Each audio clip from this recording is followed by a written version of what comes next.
Assalamualaikum warahmatullahi wabarakatuh.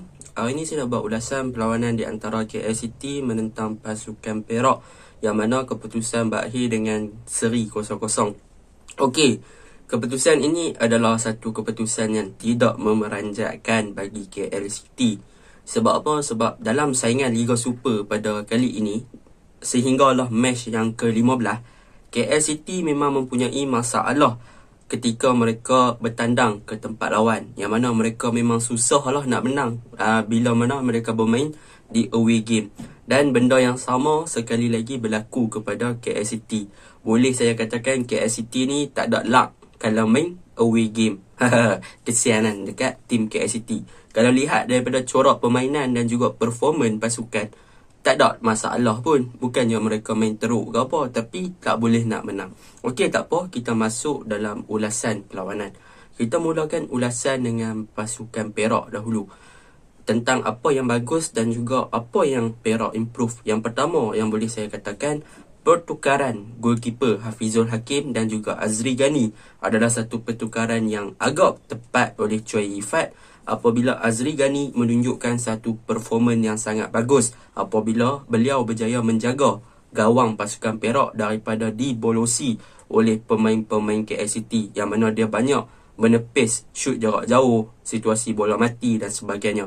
Jadi pujian harus diberikan kepada Azri Ghani sebab bertindak cemerlang di bahagian penjaga gol untuk menjaga gawang Perak daripada tidak dibolosi pada perlawanan semalam.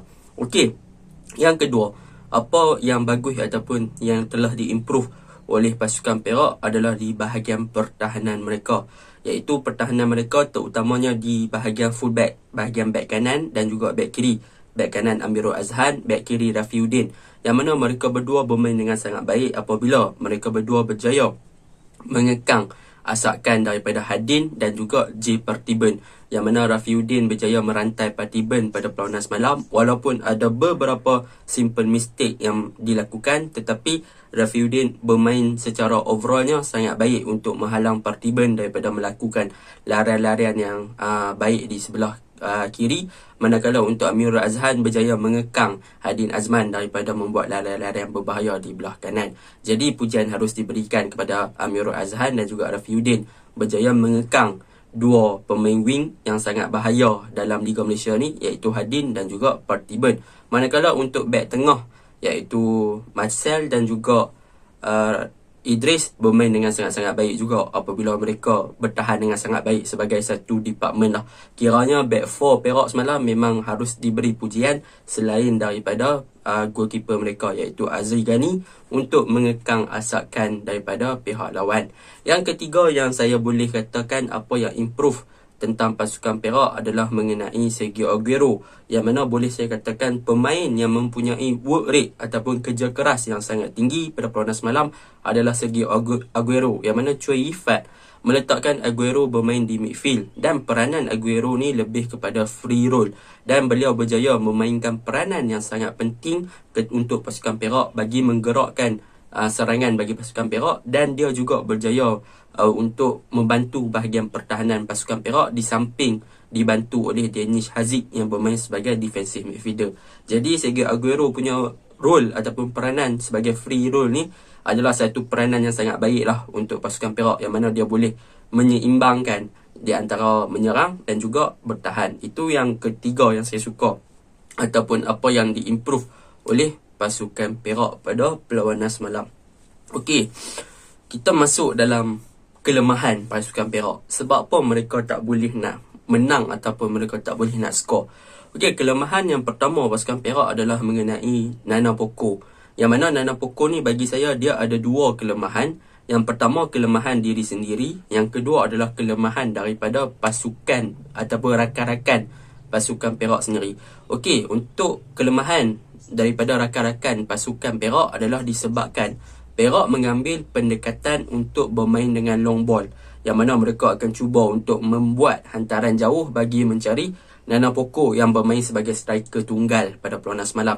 Akan tetapi banyak hantaran yang dilakukan oleh pemain midfield Perak pada perlawanan semalam banyak melalut, boleh dikatakan tidak tepat kepada Nana Poco. Bahkan hantaran-hantaran yang dilakukan banyak memang memang tak tepat langsung. Bola tu melalut jauh daripada Nana Poco, menyebabkan Nana Poco tak boleh nak dapat bola ataupun nak terima bola dengan daripada hantaran jauh tersebut dengan mudah. Sebab apa? Bola tu melalut kadang-kadang ke hadapan, kadang-kadang tak cukup kuat, kadang-kadang ke tepi, ke kanan, ke kiri dan sebagainya. Yang kelemahan Nana Poco sendiri pula adalah daripada segi first touch, yang mana Nana Poco kalau dia terima hantaran yang baik, tetapi first touch Nana Poco agak melalut. Dan kadang-kadang Nana Poco ni punya first touch, dia akan menyebabkan bola tu ke hadapan sedikit. Dan apabila ke hadapan sikit, Nana Poco suka untuk turn dan terus melakukan shooting tanpa fikir apa-apa. Dan banyak kali Nana Poco terima hantaran, dia turn lalu lakukan shooting, yang mana shooting dia ni tak berbahaya langsung, senang kena block dengan defend KLCT. Jadi bagi saya Nana Poco bukanlah seorang striker yang bagus, sebab dia tak ada insting, iaitu naluri sebagai seorang striker yang boleh membunuh ataupun untuk menjaringkan gol. Jadi itu kelemahan Perak yang paling ketara lah. Mereka mengambil pendekatan untuk bermain long ball, tetapi mereka tak mampu untuk supply ataupun lambungkan bola dengan baik. Dan mereka tidak mempunyai seorang lone striker ataupun striker yang mempunyai naluri apabila dapat bola yang boleh score. Dan tak ada orang panggil apa, proper finishing, yang mana finishing Nana Poco ni agak lemah kan. Ya, itu boleh saya katakan. Untuk kelemahan lain boleh saya katakan Perak banyak di bahagian midfield, mereka terlalu mengharapkan kepada Sergio Aguero untuk membina ataupun untuk build up gameplay. Tetapi Aguero pula kurang dapat sokongan ataupun support daripada pemain-pemain yang lain seperti Adib, seperti Farid Ghazali, seperti Danish Haziq. Jadi peranan free roll Sergio Aguero ni telah menyebabkan dia seorang diri terpaksa bermain dengan work rate yang tinggi. Jadi bila dia buat game seorang diri, dia tak ada support, agak susah lah untuk dia peranan free roll Aguero ni untuk nampak ataupun lebih jelas atas padang, sebab tiada sokongan dan juga support daripada pemain-pemain Perak yang lain. Akan tetapi apa yang boleh saya bagi pujian, pemain-pemain Perak semalam yang diturunkan adalah pemain-pemain muda, dan mereka menunjukkan satu potensi dan juga persembahan yang baik daripada game yang mereka dibelasah oleh Terengganu. Dan yang saya kecewa sikit tentang Perak adalah mengenai pemain import mereka yang baru. Mereka ada pemain import yang baru, tetapi buat apa beli pemain import baru kalau tak boleh nak diturunkan dalam first 11, bahkan tak turun pun dalam 90 minit tu, buat rugi duit sahaja. Jadi management fikir-fikirkanlah. Untuk pasukan KLCT pula, tentang kekuatan dan juga apa yang bagus tentang KLCT, yang pertama adalah mereka cuba untuk exploit ataupun cuba untuk menggunakan keseluruhan padang ketika menyerang pasukan Perak, yang mana kebanyakannya mereka menggunakan bahagian tengah, lalu mereka akan lebarkan daripada tengah ke kanan ataupun ke kiri untuk mencari Hadin ataupun Partiban bagi melakukan hantaran ke dalam kotak penalti mencari target man mereka, iaitu Romel Morales.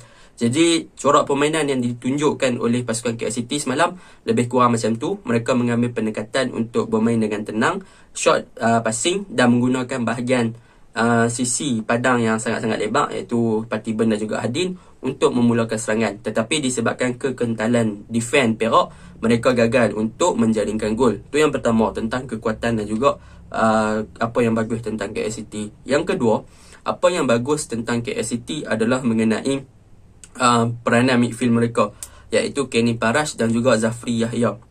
Zafri Yahya, dia adalah seorang player yang mempunyai, boleh saya katakan, work rate yang tinggi pada perlawanan semalam. Bahkan dia punya positioning dan juga ball control pun sangat lawa di bahagian midfield. Dia ada satu chances tapi gagal dimanfaatkan apabila rembatan jarak jauh berjaya ditepis oleh Azri Ghani dengan mudah. Dan untuk Kenny Parash pula, beliau adalah seorang defensive midfielder yang sangat bagus. Beliau bermain dengan sangat bagus dalam in term of defensive, in term dalam daripada segi bertahan, Kenny Parash bermain dengan sangat cemerlang untuk pasukan KLCT pada perlawanan semalam. Itu yang kedua tentang KLCT. Yang ketiga tentang KLCT yang boleh saya katakan, back four mereka bermain dengan sangat cemerlang, terutamanya Giancarlo dan juga Ivan Zakaria dalam mengekang Nana Poco daripada berada dalam kedudukan yang mudah lah. Mereka berjaya marking Nana Poco tu dan tak memberi ruang kepada Nana Poco untuk berada dalam position yang mudah untuk seorang striker menjaringkan gol. Jadi pujian harus diberikanlah kepada Ivan dan juga Giancarlo yang menjaga dan juga marking Nana Poco dengan sangat baik. Okey, kita masuk dalam kelemahan pasukan KLCT. Kelemahan pasukan KLCT yang paling ketara adalah mengenai mereka tidak mempunyai penyerang tulen. Bahkan peranan Romel Morales adalah beliau boleh saya katakan tidak sesuai untuk dijadikan sebagai target man. Peranan beliau adalah lebih kepada attacking midfielder ataupun bermain sebagai fast nine. Dan pada perlawanan semalam, kita boleh nampak lah yang Roman Morales ni memang tak selesa bermain sebagai non-striker ataupun target man. Sebelum-sebelum ni pun, Roman Morales kalau diletakkan sebagai striker tunggal, dia takkan perform macam dia main di attacking midfielder. Tapi nak buat macam mana? KL City dah singkirkan Dominic, bawa masuk Kieran pula tak dapat diturunkan akibat injured. Memang harulah striker import KL City ni kan. Jadi apa yang menjadi kelemahannya adalah ketika KL City cuba untuk melebarkan mereka punya build up dan juga serangan, Roman Morales sering kali terlibat dalam pergerakan tersebut dan menyebabkan ketika bola dilebarkan ke Hardin ataupun Partiban, dan Partiban dan juga Hardin akan lebarkan bola ataupun lakukan crossing ke dalam kotak penalti, Roman Morales tak ada dalam kotak penalti. Sebab apa? Sebab Roman dah waktu awal-awal dia dah backup dan juga bantu untuk build up daripada bahagian tengah. Jadi salah satu punca ataupun kelemahan KL City pada perlawanan semalam adalah mereka tak ada seorang pure striker yang mampu buat kerja sebagai seorang striker. Tetapi itu adalah satu kelemahan yang sangat ketara lah kan. Jadi itu adalah punca jugalah kepada KL City gagal untuk menang.